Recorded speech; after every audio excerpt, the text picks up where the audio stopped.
ಒಂದು ಸುದ್ದಿ ಸರ್, ಈ ಸುದ್ದಿ ಇನ್ನೂ ಆನ್ ಏರ್ ಮಾಡಿಲ್ಲ ನಾವು. ನೀರಿನ ಸಮಸ್ಯೆ. ನಮ್ಮ ಕ್ಯಾಮ್ರಾಮ್ಯಾನ್ ಮತ್ತು ರಿಪೋರ್ಟ್ರ್ ಹೋಗಿ ಆ ಸುದ್ದಿಯನ್ನು ಕ್ಯಾಪ್ಚರ್ ಮಾಡ್ತಾಯಿದ್ರು. ಕ್ಯಾಪ್ಚರ್ ಮಾಡಿ ಆಫೀಸಿಗೆ ತಂದು ಅಲ್ಲಿಂದ ನಮಗೆ ಕಳಿಸ್ಬೇಕಂತೆ. ಅಷ್ಟಕ್ಕೆ ಮೊದಲೇ ಅಧಿಕಾರಿಗಳು ಓಡ್ ಬಂದು ಕೆಲಸ ಮಾಡಿ ಜೈ ಹೋ ಅಂದಿದ್ದಾರೆ. ಪ್ರಾಬ್ಲಮ್ ಬಗ್ಗೆ ಶೂಟ್ ಮಾಡ್ಕೊಂಡು ಬಂದ್ವಿ ಅಷ್ಟೇ. ನಾವು ಹೋಗಿ ಆ ಪ್ರಾಬ್ಲಮ್ನ ಬಗ್ಗೆ ಕ್ಯಾಮ್ರಾದಲ್ಲಿ ಶೂಟ್ ಮಾಡ್ಕೊಂಡು ಬಂದ್ವಿ. ಇನ್ನೂ ಸ್ಟೋರಿ ಆನ್ ಏರ್ ಮಾಡಲಿಲ್ಲ, ನಾವು ಯಾರನ್ನು ತೋರಿಸ್ಲಿಲ್ಲ, ಯಾರಿಗೂ ಬೈಲಿಲ್ಲ, ಯಾರಿಗೂ ಪ್ರಶ್ನೆ ಕೇಳಲಿಲ್ಲ. ಅದರ ಅಧಿಕಾರಿಗಳಿಗೆ ಗೊತ್ತಾಯಿತು ಇನ್ನೇನಾದರೂ ಹೋದರೆ ಫೋಟೋ ಹಾಕಿಬಿಟ್ಟು ಬಹಿರಂಗ ಹರಾಜು ಮಾಡ್ತಾರೆ ಅಂಥೇಳಿ ಎಲ್ಲಿ ಸುದ್ದಿ ಆಗಿಬಿಡುತ್ತೆ ಅದಕ್ಕಿಂತ ಮೊದಲೇ ಮಾಡಬೇಡ ಅಂತೇಳಿ ಪಟಾಪಟ್ ಬಂದು ರೆಡಿ ಮಾಡಿ ಹೋಗಿದ್ದಾರೆ. ಅವ್ರಿಗೂ ಕೂಡ ನಾವು ಥ್ಯಾಂಕ್ಸ್ ಹೇಳ್ತೀವಿ. ಮೊದಲು ಹೆಂಗಾಯಿತು ಹೆಂಗಿತ್ತು ಎಲ್ಲ ನೋಡ್ಕೊಂಬನ್ನಿ.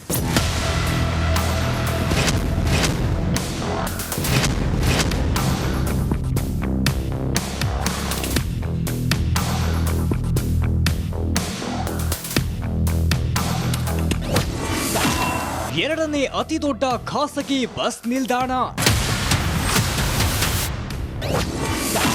ಹಳ್ಳ ಹಿಡಿದಿತ್ತು 2 ನೀರಿನ ಘಟಕಗಳು.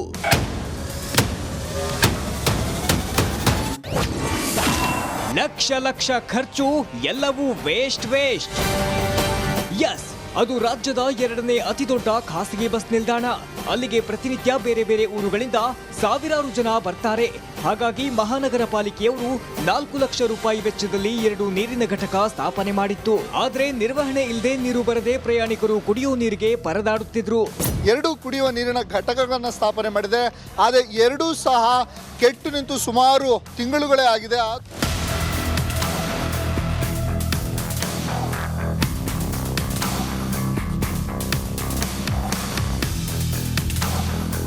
ಶಿವಮೊಗ್ಗ ಬಸ್ ನಿಲ್ದಾಣದಲ್ಲಿ 2 ನೀರಿನ ಘಟಕಗಳಿದ್ದರೂ ಕುಡಿಯುವ ನೀರಿಲ್ಲದೆ ಪ್ರಯಾಣಿಕರು ಪರದಾಡುವಂತ ಪರಿಸ್ಥಿತಿ ನಿರ್ಮಾಣ ಆಗಿತ್ತು. ಮಹಾನಗರ ಪಾಲಿಕೆ ನಿರ್ವಹಣೆ ಮಾಡುತ್ತಿರುವ ಖಾಸಗಿ ಬಸ್ ನಿಲ್ದಾಣದಲ್ಲಿ 2023ರಲ್ಲಿ 2 ಲಕ್ಷ ರೂಪಾಯಿನಂತೆ 2 ನೀರಿನ ಘಟಕಗಳನ್ನು ಖಾಸಗಿ ಬಸ್ ನಿಲ್ದಾಣದಲ್ಲಿ ಅಳವಡಿಸಲಾಗಿತ್ತು. ಆದರೆ ನೀರಿನ ಘಟಕ ಇದ್ದರೂ ಪ್ರಯಾಣಿಕರಿಗೆ ಕುಡಿಯುವ ನೀರಿಲ್ಲದೆ ಜನ ಹಣ ನೀಡಿ ನೀರು ಕುಡಿಯುವ ಪರಿಸ್ಥಿತಿ ನಿರ್ಮಾಣ ಆಗಿತ್ತು. ಮಹಾನಗರ ಪಾಲಿಕೆಯ ಹಣ ಪೋಲಾಗುತ್ತಿತ್ತು. ಜೊತೆಗೆ ಜನ ಅಧಿಕಾರಿಗಳ ವಿರುದ್ಧ ಹಿಡಿಶಾಪ ಹಾಕುತ್ತಿದ್ದರು. ಸಮಸ್ಯೆ ಅರಿತು ನಿಮ್ಮ ರಿಪಬ್ಲಿಕ್ ಕನ್ನಡ ಎಂಟ್ರಿ ಕೊಟ್ಟು ಸುದ್ದಿ ಮಾಡಿಕೊಂಡು ಬಂದಿತ್ತು ಅಷ್ಟೇ. ನೋಡಬಹುದು ಪ್ರತಿನಿತ್ಯ ಏನು ಶಿವಮೊಗ್ಗದ ಖಾಸಗಿ ಬಸ್ ನಿಲ್ದಾಣದಲ್ಲಿ ಸಾವಿರಾರು ಜನರು ಬೇರೆ ಬೇರೆ ಜಿಲ್ಲೆಗಳಿಂದ ಇಲ್ಲಿ ಪ್ರಯಾಣವನ್ನು ಮಾಡ್ತಾರೆ. ಪ್ರಯಾಣ ಮಾಡುವಂಥ ಸಂದರ್ಭದಲ್ಲಿ ಅವರಿಗೆ ಕುಡಿಲಿಕ್ಕೆ ಅಂತೇಳಿ ನೀರಿನ ವ್ಯವಸ್ಥೆ ಮಾಡಲಿಕ್ಕೆ ಮಹಾನಗರ ಪಾಲಿಕೆ ಶುದ್ಧ ಕುಡಿಯುವ ನೀರಿನ ಘಟಕಗಳನ್ನು 2 ಘಟಕಗಳನ್ನು ಸ್ಥಾಪನೆ ಮಾಡಿರುವಂಥದ್ದು. ಆದರೆ 2 ಘಟಕಗಳು ಇವಾಗ ದುರಸ್ತಿಯಾಗಿದೆ. ಕುಡಿಲಿಕ್ಕೆ ನೀರಿಲ್ಲದೆ ಇಲ್ಲಿನ ಜನರು ಏನು ಪ್ರಯಾಣಿಕರು ಬರ್ತಾರೆ, ಅವರು ಪ್ರತಿನಿತ್ಯ ದುಡ್ಡನ್ನು ಕೊಟ್ಟು ಖರೀದಿಯನ್ನು ಮಾಡುವಂಥ ಏನು ಪರಿಸ್ಥಿತಿ ನಿರ್ಮಾಣವಾಗಿರುವಂಥದ್ದು. ವರದಿಗೂ ಮುನ್ನ ಎಚ್ಚೆತ್ತ ಮಹಾನಗರ ಪಾಲಿಕೆ. ಇನ್ನು ಕುಡಿಯೋ ನೀರಿನ ಘಟಕದ ಸುದ್ದಿ ಮಾಡಿಕೊಂಡು ಬರ್ತಿದ್ದಂತೆ ಅಧಿಕಾರಿಗಳು ಎಚ್ಚೆತ್ತರು. ಇನ್ನೇನು ಸುದ್ದಿ ಪ್ರಸಾರ ಆಗಬೇಕು ಅನ್ನೋ ಅಷ್ಟರಲ್ಲಿ ಪಟಾಪಟ್ ಘಟಕ ಸರಿ ಮಾಡಿ ಹೋಗಿದ್ದಾರೆ. ಈಗ ಖಾಸಗಿ ಬಸ್ ನಿಲ್ದಾಣದಲ್ಲಿದ್ದಾರೆ, ನಿಮಗೆ ತೋರಿಸ್ತಾನೆ. ಅವತ್ತು ಏನು ನೀರು ಬರ್ತಿರ್ಲಿಲ್ಲ, ಆದರೆ ಇವತ್ತು ಸುದ್ದಿ ಬಿತ್ತರಿಸಿರಲಿಲ್ಲ. ಕೇವಲ ನಾವು ವಿಡಿಯೋನ ಮಾಡ್ಕೊಂಡು ಹೋಗಿದ್ವಿ. ಅಸಲೇ ಅಧಿಕಾರಿಗಳು ನಾವು ಅದನ್ನು ದುರಸ್ತಿಗೊಳಿಸ್ತೀವಿ, ಯಾವುದೇ ರೀತಿ ಸುದ್ದಿಯನ್ನು ಮಾಡಬೇಡಿ, ಆ ನೀರು ಸರಿ ಮಾಡ್ತೀವಿ ಅನ್ನುವಂಥ ಆ ಮಾತನ್ನು ಹೇಳಿದರು. ಅದರಂತೆ ಈಗ ನೀರು ಬರೋ ಹಾಗೆ ಮಾಡ್ಕೊಂಡಿದ್ದಾರೆ.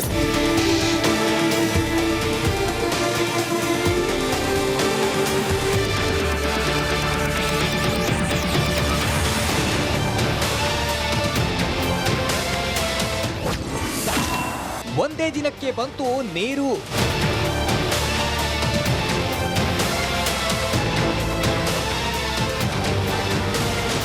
ಒಂದೇ ದಿನದಲ್ಲಿ ಖಾಸಗಿ ನಿಲ್ದಾಣದ ನೀರಿನ ಘಟಕದಲ್ಲಿ ನೀರು ಬಂದಿದೆ. ಬೇರೆ ಬೇರೆ ಊರುಗಳಿಂದ ಬರೋ ಪ್ರಯಾಣಿಕರು ಹಣ ನೀಡಿ ನೀರು ಕುಡಿಯುತ್ತಿದ್ದ ಸಮಸ್ಯೆಗೆ ಮುಕ್ತಿ ಸಿಕ್ಕಿದ್ದು 6 ತಿಂಗಳಿಂದ ಬಗೆಹರಿಯದ ಸಮಸ್ಯೆ ಇದೀಗ ಕ್ಲಿಯರ್ ಆಗಿದೆ. ಇದೀಗ ಪ್ರಯಾಣಿಕರು ರಿಪಬ್ಲಿಕ್ ಕನ್ನಡದ ಸೂಪರ್ 3ಗೆ ಧನ್ಯವಾದ ತಿಳಿಸಿ ಜೈಕಾರ ಹಾಕಿದ್ದಾರೆ.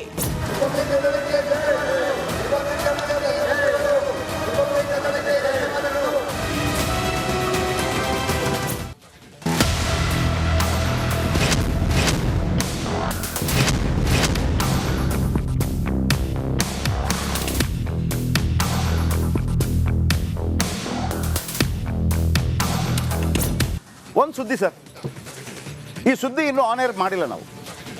ನೀರಿನ ಸಮಸ್ಯೆ. ನಮ್ಮ ಕ್ಯಾಮ್ರಾಮ್ಯಾನ್ ಮತ್ತು ರಿಪೋರ್ಟರ್ ಹೋಗಿ ಆ ಸುದ್ದಿಯನ್ನು ಕ್ಯಾಪ್ಚರ್ ಮಾಡ್ತಾಯಿದ್ರು. ಕ್ಯಾಪ್ಚರ್ ಮಾಡಿ ಆಫೀಸಿಗೆ ತಂದು ಅಲ್ಲಿಂದ ನಮಗೆ ಕಳಿಸ್ಬೇಕಂತೆ. ಅಷ್ಟಕ್ಕೆ ಮೊದಲೇ ಅಧಿಕಾರಿಗಳು ಓಡ್ ಬಂದು ಕೆಲಸ ಮಾಡಿ ಜೈ ಹೋ ಅಂದಿದ್ದಾರೆ. ಪ್ರಾಬ್ಲಮ್ ಬಗ್ಗೆ ಶೂಟ್ ಮಾಡ್ಕೊಂಡು ಬಂದ್ವಿ ಅಷ್ಟೇ. ನಾವು ಹೋಗಿ ಆ ಪ್ರಾಬ್ಲಮ್ನ ಬಗ್ಗೆ ಕ್ಯಾಮ್ರಾದಲ್ಲಿ ಶೂಟ್ ಮಾಡ್ಕೊಂಡು ಬಂದ್ವಿ. ಇನ್ನೂ ಸ್ಟೋರಿ ಆನ್ ಏರ್ ಮಾಡಲಿಲ್ಲ, ನಾವು ಯಾರನ್ನು ತೋರಿಸ್ಲಿಲ್ಲ, ಯಾರಿಗೂ ಬೈಲಿಲ್ಲ, ಯಾರಿಗೂ ಪ್ರಶ್ನೆ ಕೇಳಲಿಲ್ಲ.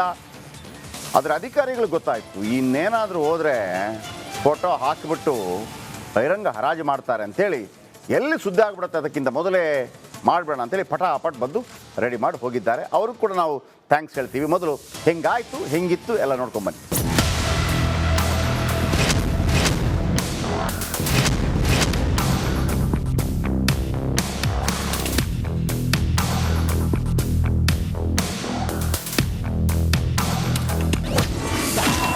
ಎರಡನೇ ಅತಿ ದೊಡ್ಡ ಖಾಸಗಿ ಬಸ್ ನಿಲ್ದಾಣ. ಹಳ್ಳ ಹಿಡಿದಿತ್ತು 2 ನೀರಿನ ಘಟಕಗಳು.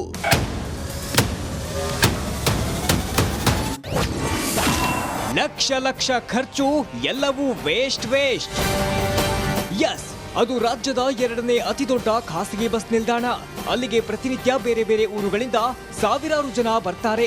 ಹಾಗಾಗಿ ಮಹಾನಗರ ಪಾಲಿಕೆಯವರು 4 ಲಕ್ಷ ರೂಪಾಯಿ ವೆಚ್ಚದಲ್ಲಿ 2 ನೀರಿನ ಘಟಕ ಸ್ಥಾಪನೆ ಮಾಡಿತ್ತು. ಆದ್ರೆ ನಿರ್ವಹಣೆ ಇಲ್ಲದೆ ನೀರು ಬರದೆ ಪ್ರಯಾಣಿಕರು ಕುಡಿಯುವ ನೀರಿಗೆ ಪರದಾಡುತ್ತಿದ್ರು. 2 ಕುಡಿಯುವ ನೀರಿನ ಘಟಕಗಳನ್ನು ಸ್ಥಾಪನೆ ಮಾಡಿದೆ. ಆದರೆ 2 ಸಹ ಕೆಟ್ಟು ನಿಂತು ಸುಮಾರು ತಿಂಗಳುಗಳೇ ಆಗಿದೆ.